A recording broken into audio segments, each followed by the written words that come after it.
Good evening. Welcome back to The Darkness on the Edge of Town Paranormal Radio Show. Hey, make sure you check out our website. You can join in on the live chat by going to darknessradio.com. Click on the live chat button. Join into our live chat room where we've got a bunch of other like-minded individuals interested in the paranormal, and you can share your ideas, thoughts, and just spend time talking to people that are just like you. Remember, though, be polite when you're in the chat room. Spend some time in there and talk. We've got a lot of cool guests coming up over the next couple of months. We'd love for you to come in and share your thoughts with us. Also, send us ideas. If you have guest ideas that you'd like to see covered on our show, you can always email me, Dave, at darknessradio.com. Shoot me a guest list there, or you can go on our website at darknessradio.com, and there's a link there to request a guest, and we will do our best to have those guests on in the future. As a matter of fact, the next guest that we have coming up right now was a recommendation from somebody, and then I was lucky enough to find out he has a book coming out as well. So please welcome, for the first time to The Darkness on the Edge of Town, our guest is Stan Romanek. His case is probably one of the most scientifically documented human extraterrestrial encounters cases in the world. There have been well over 100 individually unique experiences that Stan has encountered since December of 2000, some of which remain unexplainable. Being abducted is only one of the many experiences. There have been hundreds of witnesses for dozens of events that defy our current understanding of reality. Witnesses, photographs, videotapes, physical evidence, police reports, scientific analysis have all confirmed the validity of these experiences beyond reasonable doubt. Scientists from top universities have been analyzing various aspects of this case for several years, and they've been getting amazing results. The proof is expected to be presented in the public and scientific community here in the near future.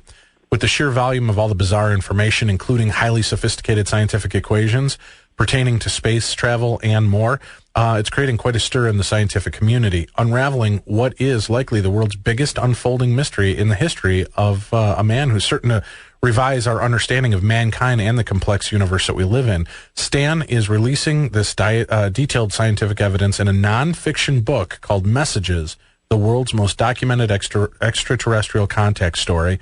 And that should be out in May of 2009. So welcome for the first time to The Darkness on the Edge of Town, Stan Romanek. Good evening, Stan. Good evening, and thank you for having me. Oh, it's my pleasure. I appreciate you spending some time with us. Stan, this is a case I've been following and information online and everything, and then I've had so many guests or listeners send me emails saying you should talk to this guy and have him on the show. Now, let's start at the beginning for you. Now, you said that starting in December of 2000 to now, you've had literally over 100 unique experiences with aliens and abductions. Is that correct? Well, it's not so much. I've probably had 8 experiences abduction-wise, and I like to call them encounters. Some of them are pretty scary. Some of them are almost polite. That's the only way I can explain it. And there's various things. There's things from strange balls of light floating around everyone in the house to huge, massive UFOs above everybody to strange noises. There's a myriad of different things that have happened over the past few years. Why Stan Romanek? Why are they bothering you? That is the million-dollar question. In fact, people ask me that all the time, and I still, even to this day, don't know. I started out as a very, very cynical skeptic. I didn't believe in any of this stuff. I didn't believe in ghosts. I didn't believe in UFOs. I can't tell you why. I don't know, other than I was in the right place at the wrong time or the wrong place at the right time. I can't tell you. When they abduct you, do they talk to you about this stuff? Or when you have these encounters, do they explain to you what they're doing and why? How do I explain this? It's not like, I think it's more indifference than anything. They aren't here to hurt us. They've been around, from what I understand from various people that, really know what they're talking about. They've been around for thousands of years. If they wanted to hurt us, they're so much more technologically advanced than we are. They could have taken us out a long time ago. Right. It's more a matter of indifference, I think, sometimes with these things. And you have to understand, we are not them. We don't think like them. They're way above us in a lot of regards. And they don't really talk to you like normal people do. We talk one word after another. We talk linearly. They can think large volumes of information and communicate large volumes of information just in, one thought process. So it's completely different than anything you can imagine. Really bizarre.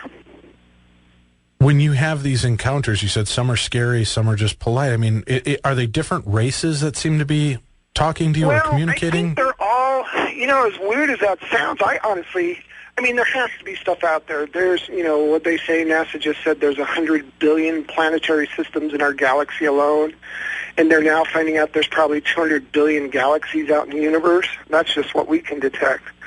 There has to be multiple different types of things out there, I'm sure. And what I remember, there's at least 3 different types. Most of them seem to be working together. And unlike most of the information you'll hear on TV that the debunkers will put out and, the government puts out that, it's sleep paralysis. My abduction experience, my first one especially, happened when I was fully awake, and I remember everything. My body couldn't deal with it. My mind couldn't deal with it as a skeptic. It scared me so bad that I just said, it has to be a dream. But it wasn't. I came back with all kinds of evidence that it wasn't, so... With what you had, I mean, can you give us a little bit of information? How did that abduction scenario or that encounter scenario go? Well, it started, my first experience, and you don't put 2 and 2 together until you have something like this happen. It probably started from childhood on. I later found out that my sister was an experiencer. My brother was also an experiencer. But we never talked about it. It just happened after the fact. But my first encounter with a UFO, I had actually met my wife online, and she lived in Nebraska. I lived in Colorado, and this was before we got married. I wanted her to come to Colorado to visit me, and it was a clear, beautiful December day, December 27th of 2000, and I decided to go up to a very famous landmark called Red Rocks Amphitheater. It's an outdoor kind of natural amphitheater that, everybody likes to come play concerts at. It's set right in the middle of the foothills, just right, front range of Denver. And I said, what can I do? I was thinking, what can I do to get her to come up? So I went and took my video camera, and it was beautiful, and I thought, well, if I took some video of the surrounding area and the, skyline, I'd send it to her with a care package, and she'd come see me. Well, I never actually made it up to where I wanted to go. There were a bunch of people pulled over to the side of the road, and they were looking out to the south above some power lines, and just right next to me was a huge UFO just hovering above the power lines, and then after that, it just went crazy.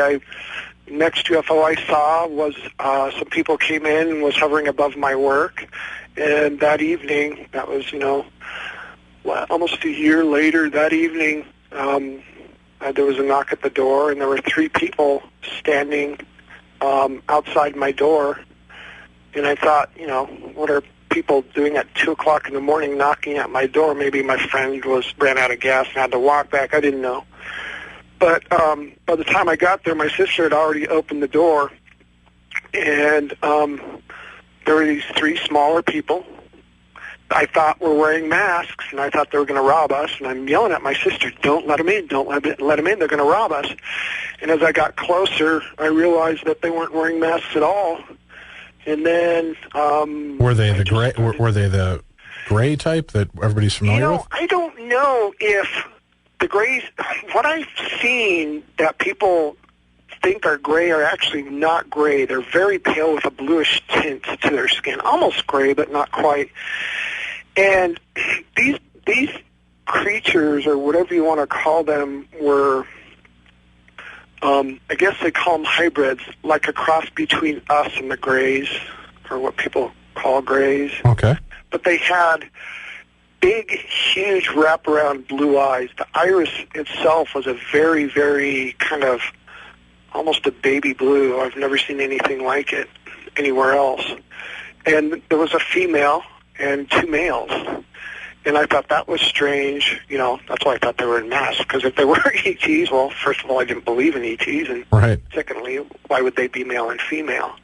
And they had cancer patient-like hair, very white, though, like very old, and hardly no hair at all.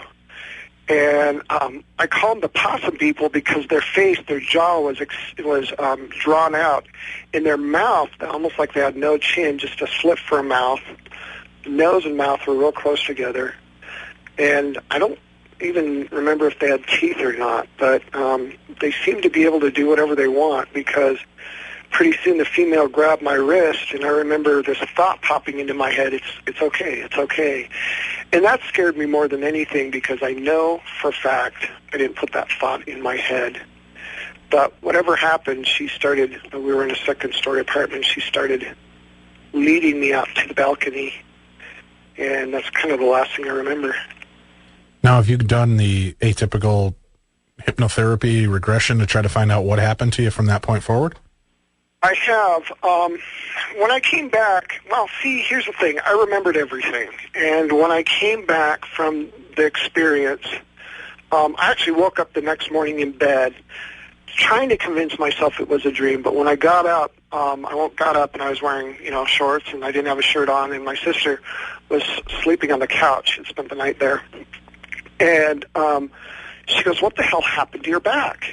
And I, thinking about this weird experience I had, I just kind of blew her off. She goes, "And what is on your wrist?" Well, I put my, I was trying to figure out what she was talking about. I go, what? And I felt my back, and I could feel there was no pain. I could feel with the touch of my hand there were open wounds on my back, and they were kind of, like fresh wounds. It's like, what the heck? And I poke at them. I looked in the mirror, and I had these, like somebody took skin samples off my back. And when I looked at my wrist, all the hair was rubbed off my wrist, and I had these open sores on my wrist. I couldn't feel them. There was no pain. I could just, touch them with my fingers, and you could see plain as day what they were. Well, my friend Mark kind of knew a little bit about UFO stuff. Well, let's, hold on. Let's take a quick break. We'll come back and have you finish up with this part of the story and what your friend got involved with. You're listening to the best in paranormal talk radio, right here, Darkness Radio. Welcome back to Darkness Radio. I'm your host, Dave Schrader. Our guest this evening is Stan Romanek. Stan has a new book that will be coming out in, I believe, May of 2009 called Messages, the World's Most Documented Extraterrestrial Contact Story. And we'll have Stan on closer to the time the book is actually going to be released as well, to do a follow-up and find out what else has happened to him between now and then. But Stan, you were just starting to tell us something about one of your friends. Go ahead, and I'll let you finish up with the story. Well, my friend Mark was kind of into the UFO thing, and I used to make fun of him, but he knew, that something had happened. I knew something had happened, and he had some connections, so he hooked me up with MUFON, which stands for Mutual UFO Network. It's a organization that kind of studies this stuff. Anyhow, MUFON came down, and they were really impressed with all the stuff that had happened, and they did whatever test that they did, and they said, well, if you've been abducted and, you have some trace evidence on your body and you have scoop marks, which is pretty typical of abduction experiences, what'll happen a lot of times is they'll fluoresce under black light, and they turn on the black light, and I lit up like a Christmas tree. And the fluorescing actually lasted for about 9 weeks. I tried bleach, I tried Brillo pads, I tried everything I could think of. Well, what's really even more amazing is the wounds healed to nothing but scars in less than 48 hours. So whatever they were or whatever they did, they were able to accelerate the healing process. And then it just kind of went from there. They hooked me up to, they got me hooked up with a woman named Deborah Lindemann, who was a fairly decent hypnotherapist in Colorado. And, they said, well, if you want to kind of try to remember what's going on and I'd help you deal with it, you should go through hypnotherapy. Well, I knew nothing about this. I didn't know what to expect. I was a little nervous. But it was pretty amazing what happened, because I started, I was able to deal with it a little bit more by that point. I started remembering small details, but even more amazing was the fact that during the regression, I remember during my abduction, I'd get these flashes in my head of symbols. I didn't understand what they meant, but they just kind of stuck there. Well, during the hypnotic regression, she had me write these symbols down, and it ended up being complex physics equations and, elemental structures for, things like element 115, which at the time they didn't have 2 years later they came out with it. And all this really bizarre stuff. Now, people need to understand that I'm very dyslexic. I grew up with a learning disability. I probably have, if I'm lucky, maybe a 4th or 5th grade math level. So when these symbols came out, I thought it was just gibberish. But when she sent it off, she sent it to the head of the University of Nebraska. And he looked at him. He was just totally amazed. And that kind of progressed throughout my experiences. I've written some of this stuff in my sleep. I've written this stuff under other hypnotic regressions with my eyes closed, looking out to the side. And some of the equations that these people are getting are, some of them are known and some of them's brand new. And they're just having a cow with it and they don't know what to think about it. And I keep thinking, well, did I see it on TV? Could I have somehow, my subconscious memorized it? Well, that's a good question. I don't know, and I don't know how I'm able to do it, but It's there. Now, why isn't this being more documented in the public venue? I mean, if you're able to do this, it's almost like the Betty and Barney Hill story, right, where they were able to show star maps that nobody knew about at the time? It is being documented. Everything, I've got some of the top scientists in the world working on this, and, I've got some major universities working on this. But here's the problem. There is a concerted effort to try to subdue this information. I've been beat up. I had my nose broke, my wrist broke. They told me to shut up about this stuff. Just recently, I had to go in hiding for a little bit because I was shot at. Whoever is, there really is an effort to keep this stuff quiet. I don't understand why, but it really is that way. And we are trying the best we can to get it out there, but in order to do it right, it takes money. And everything that has happened so far, all the scientists have donated their time. It costs money to do electron microscopes, and there's a lot of trace evidence in this case from what they told me. So, how do you get it out? How do you get it out right? You have to be careful because there's a lot of people out there that'll try to debunk this, no matter, if they know anything about it or not, because they're scared, mostly because they're scared. Well, and I'm not here to try why are you still bringing this up so much if you've been threatened? I would think that would be enough to make you just, kind of bury yourself underground. There's no way I can. I'm one of the lucky ones. I know what I'm supposed to do with my life. I know what direction I'm supposed to go. People don't, a lot of people say, well, what do you want to be when you grow up? This is what I'm supposed to do. I know it with my heart and soul. I know this is what I'm supposed to do. And it's not like I'm trying to convince anybody of anything, but if I can go from being an extreme skeptic to being a believer and knowing that I know for a fact this stuff is real. I've talked to, aides to the president. I've talked to heads of state. I've talked to ex-military,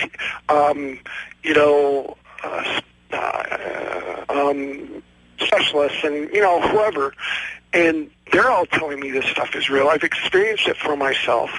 Do you have names of any of the people that you've been able to talk to? Are there any well-known names that people can, relate to? And you understand from the skeptic side as well, we always hear, I've dealt with NASA officials and government officials, but we can never get a name or a way to back any of that stuff up to know that this is going on. I've talked to generals.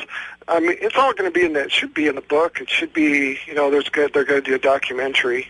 Okay. And can I tell you off the top of my head? No, I can tell you that they're... Okay, but they are in the book? Okay. Yeah, it should all be there.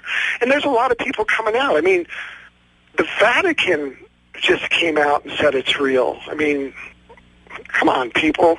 And what's really interesting, there was a study done, and I can't tell you exactly who did it. I'd have to look it up, but the study said that most of the people that believed or were able to handle the fact that ETs and UFOs are real were people that were educated. It was the backward types, the redneck types that couldn't handle it. Those are the ones that, will start problems and, and it's all about fear. And that's the reason I didn't believe, is because of fear. That's kind of funny because most of the people we've always heard the stories about are the rednecks, the kind of, I was out drinking in my brother's pickup truck when we saw these UFOs flying overhead and blah, blah, blah. they seem very well adjusted to it. It's the science community, to me, that seems the other way around. They're the ones that just won't even acknowledge that this could be a possibility. Well, that's interesting.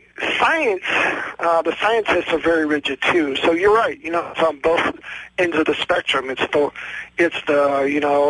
scientists. Scientists are rigid anyhow, but things are changing. They really are. And there's a lot of scientists that are coming around, and it's amazing to see the transition just even from a few years ago. Everything on TV is UFOs, aliens, even the Indiana Jones thing, and I hope they don't ruin it for a lot of people who haven't seen it, is about ETs and aliens. I don't think it gives too much away. All the cartoons you see. Yeah, the crystal skull is in the shape of an alien head. I think people figured that out pretty quick.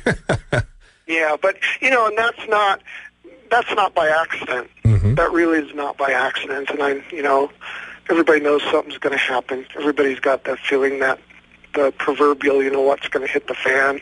Well, we've got about a minute here before we take our next break. With that said, Stan, are they telling you, are they going to make themselves known to the world in a major way in the next 10 years here? I think they're telling everybody that. I think that's what this is all about. They don't really tell me much specifically because, I freak out usually when anything happens. It's not like they talk to me one-on-one, but yeah, I think that's what they're hinting at. I really do. All right. Well, our guest tonight for this hour is Stan Romanek, and he is authoring a book that will be out in May 2009. It's called Messages, the World's Most Documented Extraterrestrial Contact Story. We will have Stan on closer to the time in May when it's about to be released so we can follow up with him on any new things that are going on. But if you're interested, go to our website at darknessradio.com. Click on the upcoming shows tab. There's also a CNN video we have there, so you can check that out. We'll be back with more Stan right after this on your home for Paranormal Talk Radio. Good evening. Welcome back to Darkness Radio. I'm your host, Dave Schrader. Across the board from me, Tim Dennis. Tim, so you've been listening. We've been talking UFOs tonight, multidimensional characters, everything like that. You got any thoughts on this? Any questions for Stan that are popping up to you right now? Well, you mentioned something during the break you're curious about, and Stan has mentioned on the deal. You've got a pretty big volume of people that have actually witnessed your case, Stan. It's unlike most stories where, I was out driving around and I saw this thing in the sky and it lit up and took me up and I was probed and brought back and nobody else can verify it. How many people have actually witnessed your encounters? Oh, geez. I'd say probably maybe even over 1,000 by now.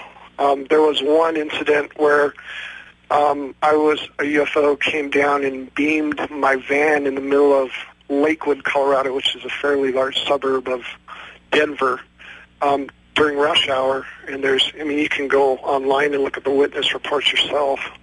And then it flew over a park called Old Stonehouse Park, and there were people there with video cameras, and I even got pictures people took of this beam coming out of this UFO that hit my van. So, and that's the interesting thing about my experiences. I usually don't have to explain anything to anybody because they don't do anything, whoever they are, unless there's people around. And it happens over and over and over again. There's this ongoing joke that if you don't believe, hang out with Stan and we'll make a believer out of you, and that's usually really the case. Well, boy, well, I'll mention this to you. We just mentioned it to Phil Imbrogno, our guest in the first segment here, that we're doing an event out at Trout Lake, Washington in August of 2009, where it's a very well-known UFO site, and we're going to go out there and do a 3-night sky watch and investigate and have talks done. Would you be interested in being a part of that with us? And if it truly happens with large groups of people, we're expecting about 200 to 250 people at this event, so maybe that sounds fun to me. I know exactly who you're talking about too. He's a really sweet guy. So, James Gilliland, he's a wonderful man. So, all right, well, let's talk then. We'd love to have you out there and have you come do a talk and share your book and your message, and maybe with a little luck, you'll bring in the UFOs and everybody can have an experience for their lifetime and see what you're sharing. Sure, why not? We'll see what I'm not going to guarantee that I'm going to be a little freaked out if they come because I always am. But run away! Come here, Stan. Yeah, I don't usually do that. Other people do. I just, it's still when you have something that's so much more advanced than you are, it's a little disheartening. And people are afraid of things they don't understand. It's right. like, well, you don't really know what their motives are. So far they haven't hurt me. And there's one situation where they actually fixed an interior cruciate torn ligament on my leg, and that is an amazing story. But still, they're different, and it freaks out anybody. Well, can you share a little bit of that story with us right now? Well, it'll be in the documentary. Actually, ABC 2020 is going to do a special on me here soon. They're coming up within 2 weeks to start shooting for this thing. But this was about almost 2 years ago now. We were renting a house. And part of the deal is, we're going to fix up the house and get a discount on our rent. And I was actually painting the eave of the house. I must have been about 10 foot off the ground. And I misstepped on the ladder, and I fell, and there was a wheelbarrow full of bricks.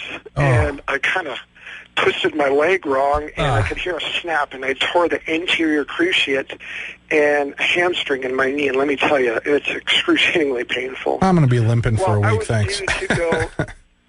I was due to go into surgery the next Wednesday. I had gone fishing that Sunday with one of the main researchers involved in my case, and I was in this cast or brace basically from my ankle all the way up to my, to the top of my thigh, and I couldn't move anywhere. And by the time we were done fishing, my knee had swelled up to the size of almost a grapefruit, I'd say. Oof. Well, Tuesday, my wife woke up in the middle of the night, supposedly, and I was missing. As in a lot of cases with my abduction, the power goes out. And my wife's gotten so good at, noticing stuff while she's asleep that she wakes up automatically. I'd come back in other people's clothing. I've come back with my clothes backwards. I've come back with no clothes on at all. I've been left on the roof, left outside with the doors locked from the inside. This one was a little different, though. My wife was trying to get the breakers to turn back on, and they couldn't find me, and somehow I just mysteriously ended up in the middle of the living room. And she came in, and everybody was kind of dazed and confused, and, we knew something had happened but didn't know what. We went back to sleep, and my wife woke up the next morning because she had to go to work early, and she found this huge, for lack of a better word, crop circle, more like a grass circle because it was in the grass. And it wasn't real huge. I'd say it was about 11 foot across, but it was, a perfect circle. And the grass was rotated counterclockwise. Also, those little party poppers that you use for New Year's, those right. things you pull and all these streamers come out? Right. Well, there was one of those halfway in the circle and halfway out of the circle. The part that was halfway in the circle was actually melted to the grass. The part that was halfway out of the circle was unaffected. Well, that was strange in and of itself, but when my wife came to wake me up, I got up and I started walking over to the window to look outside. My wife goes, "You notice anything different?" It's like, "What are you talking about?" Well, first of all, my brace was missing. Couldn't find my brace anywhere. Then I realized that my leg didn't hurt. And all the swelling in my knee was completely gone except for a little bruising. Well, my wife turned me around, and in the back of my leg were 5 puncture marks in the back of my leg going vertical. And they were really, really deep, but there was no pain, no nothing. I could walk on my leg. My leg was a little tight, but there was no pain. Well, later that evening, we actually found my brace that I was wearing, and we found it on the side of the house, literally burned and melted. Even the aluminum rods were melted and kind of just looked like it was thrown onto the pile of bricks. And we found pieces of it in the field behind our house and pieces of it on top of we had a little wooden swing set in our yard, as if it was thrown out from a kind of a high area. So they can abduct you, they can push you through windows, doors, whatever, get you out into their UFOs, they can heal your leg, but sometimes they miss putting you back, they put you on the roof. That's the weird thing. Yeah. And, a lot of people are confused about that. It's almost you hear stories like this over and over and over again, and there's some video that is pretty famous. There's really not any video out there, but there was some video shown that was pretty famous where I thought we had a peeping Tom, and it ended up being something else looking in our window. And people always say, well, they come thousands of light years to look in your window. Well, there's lots of people that have had stories like that. There's lots of stories like that. It's almost like these are very, very smart children almost. They're very, they're very inquisitive. We have let's say, 1 week we had all our remotes for our TVs disappear. For a whole week, they disappeared. Everybody's yelling at each other, what'd you do with the remotes? Well, one morning we found them all lined up nice and neat on our kitchen countertop. See, Tim, now I know what's happening when my remote control and my keys and my cell phone always go missing. It's the flipping aliens. That's it. That's what in socks. Where the heck the socks go? I'm not saying that. That's where the socks in the dryer go? Yes, it makes sense. They interdimensionally pop in, take one sock. I couldn't tell you. They need those socks for extraterrestrial travel, Tim. It's a little-known fact. They're fuel. Yeah, who knows? Maybe that's what they power their UFOs with. 100% cotton wool blend socks. Those are the ones that they like the most. Do you ever feel when you're doing this stuff, oh my God, I'm going nuts. This is insane. Do you start to question your own sanity dealing with this? I actually, tried taking medication for this. It would be easier to explain that I'm having psychotic episodes. The only problem is, what do I do about all the other people that see this stuff around me? It's scary after a while.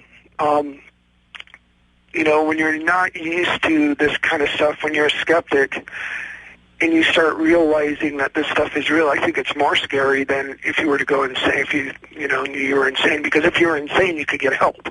This stuff, you really have nowhere to go. It's like, I wake up outside buck naked, I'm peeing blood, and I got a bloody nose, and I'm terrified, and it's like, you can't go to the local police department. You just can't, because they laugh at you and everybody blows you off. And that's... why would anybody you'd have to be crazy to do this stuff unless it's real, to make this stuff up, because I'm not getting anything out of this except ridicule. But I know that it's real, and the reason I am doing this is maybe it'll get the public to open up a little bit to the possibilities and realize that there is something out there besides ourselves, and those people that are really having experiences, maybe somebody will find a way to help them deal with it more. Well, let's take our final break for the evening here. Our guest is Stan Romanek. His book is Messages, the world's most documented extraterrestrial contact story. It'll be out May 2009. We'll be back with more right here on Darkness Radio. Good evening. Welcome back to Darkness Radio. Our guest this evening is Stan Romanek, and Stan has had extensive interaction, I guess is the right term, with alien races and UFOs. And let me ask you, now on our site at darknessradio.com, if you click the upcoming show section, we actually have information about Stan and his book, but we also have a video up from CNN, the Larry King Show. Why don't you address that with us, Stan? Talk to us a little bit about it. I know that there's a lot of speculation about that video you were mentioning with the peeping Tom alien. What can you share with us about that? Well, that started... kind of, go forward a little bit. The reason that's so popular now is it was used for something called the Denver Extraterrestrial Initiative. One of the government officials came to see a talk I did. I have a 4-hour talk. It has to be 4 hours because there's so much evidence that I, have to show people. And he was so impressed that he said, something has to be done. Something has to be done to get the government off their butt and stop lying about this stuff, stop covering up, and really start get stuff out there. So he's trying to get this from the grassroots up. Campaign going to start an initiative in Denver, that will, address the UFO extraterrestrial / contact stuff. And, they had a big, huge media event, and they showed a clip of this, and that's how this got started. Now, how I got the clip, this was years ago. I married the woman that I met online. I moved to Nebraska because she was from Nebraska. I was living in Denver. She has twin teenage daughters and a son. Well, we were in Kearney, Nebraska, and suddenly it was late at night. I'd get up from watching TV, go in the kitchen, and I'd see movement out of one of the windows. It's like, what the heck? Maybe it's, one of the kids' friends or something. Only trouble is the bottom of the window was about 7 foot off the ground. Then I started thinking, well, maybe we have a peeping Tom. I've got young teenage twin stepdaughters. Maybe we have some pervert trying to look in our window. Right. And it happened again, and it happened for almost a week and a half. I'd get up or, I'd go to get some water from the kitchen, and I'd see movement outside. It got to the point where I called the police. Police didn't do anything about it. They didn't even want to take information down. I let the neighbors know. We set little traps for this guy. I even had a bat by the front door. Well, one of the researchers or one of the scientists involved in my case said, you have a camcorder. You have a Sony camcorder. It has a night shot on it. Why don't you pretend you're going to bed, turn off all the lights, set up your camcorder towards the window you saw this movement at, and see what happens? Well, that's exactly what I did. I saw some movement. I quickly got my camera, set it up, and I'm sitting there talking out loud, I'm going to bed, I'm tired, blah, blah, blah. I actually went to the bathroom, and I waited in there because I wanted to see if I could catch this thing. Well, I'm in there reading a magazine, and I see two bright flashes of light. The last flash of light, I kind of opened the door and looked out, and I see this head popping down. I run to the camcorder to look on the camcorder. Well, first thing I do is I actually look outside, and I see this small figure running away to the backyard. Well, I thought it was a full moon that night because the moon was, I thought was the moon. It was real bright, and I could see this thing running, and it looked like a small, naked, kind of pale child with a big head, and it looked back at me, and it scared the crud out of me. Man, I can tell you, its eyes were not normal. You can actually see me react on the video because the camera was still running.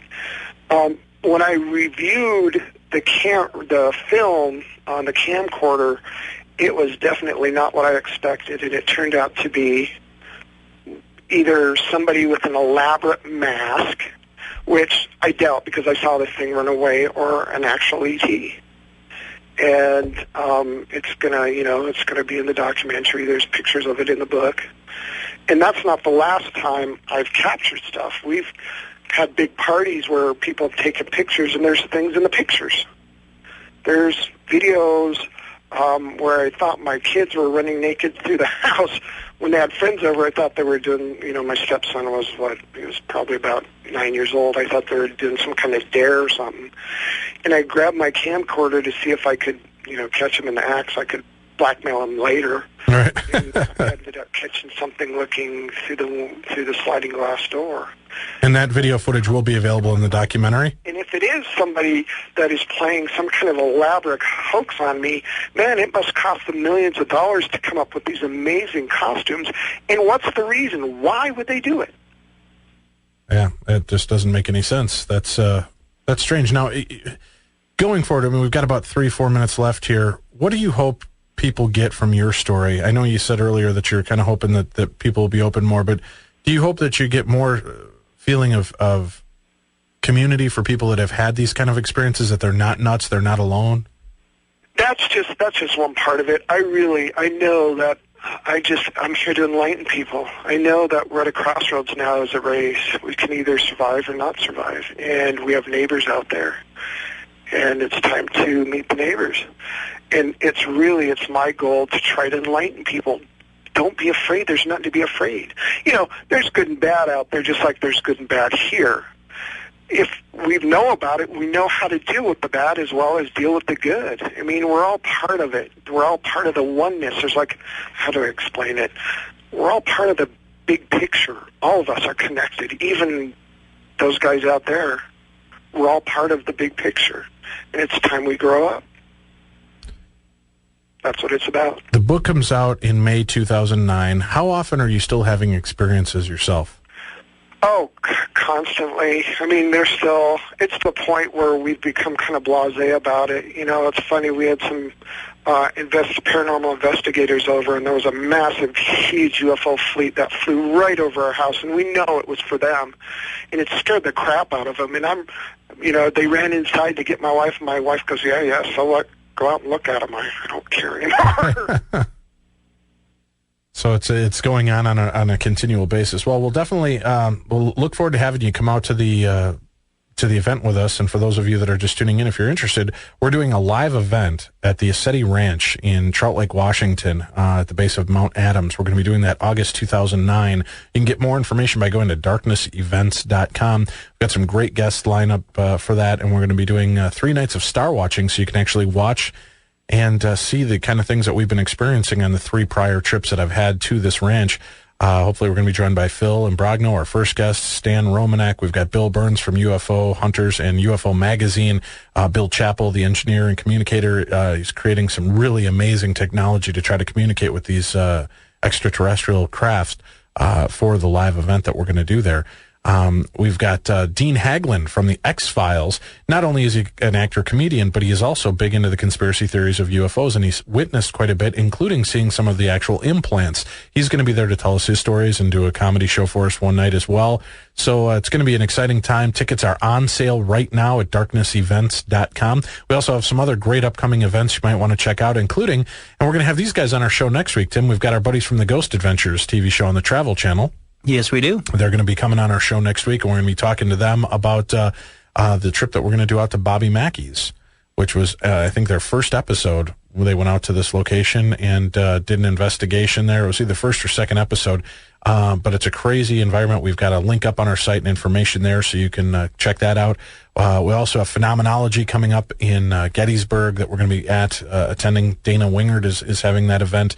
So there's a lot of cool stuff coming up. Check out our website, darknessevents.com. And more importantly, remember that we do have Waverly Hills in May of 2009 and the UFO Ranch event that's going to take place in August of 2009. And Stan, we'll look forward to seeing you there. It'll be fun. Hopefully we'll get out to Colorado sooner so we could get together and talk as well. Sure, I'd love to show you around and maybe get you to see some stuff. Now, you do have a website, right? StanRomanek.com? StanRomanek.com. The researchers and scientists put it up for me because there's so many people asking questions. We have to do something. So there's a lot of... You can see some of the stuff that's happened. I try to share. There's a bunch of stuff I can't share right now. The scientists go through it all, but there's a bunch of stuff that you can see for yourself. Everything from weird paranormal stuff that seems to happen to whatever. And there's some really good links there too. Great. And again, that's StanRomanek.com. StanRomanek.com for all that information. Thanks again, Stan. Thank you all for tuning in. Remember to be back with us next week. We'll have a brand new show for you right here at your home for the best in paranormal talk radio, Darkness Radio.